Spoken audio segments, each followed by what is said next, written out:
In this video, I'm going to show you how to add a button action in Glide. To begin, first head over to the Glide app where you want to implement this feature.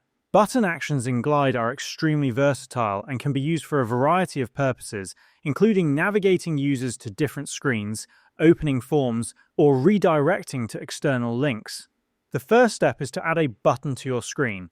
To do this, navigate to the Layout section, click on the plus icon in the Components section, and in the search box, type Button. Once the button component appears, click on it to add it to your screen. By default, it will have the text Go.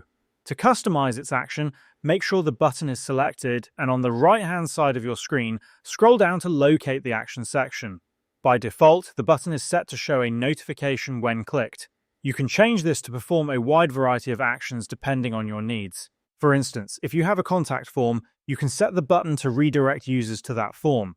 To do this, change the button's title to something descriptive, such as Contact Us, and optionally select an icon to visually represent the button. Next, click the drop-down menu in the Action section. Since the goal is to redirect users to the form, search for Form and select the option that shows the appropriate option. Then, once you click on your button, in the table drop-down menu on the right, select the form to which you want users to be redirected. By default, after submission, the form will show a notification to confirm the action.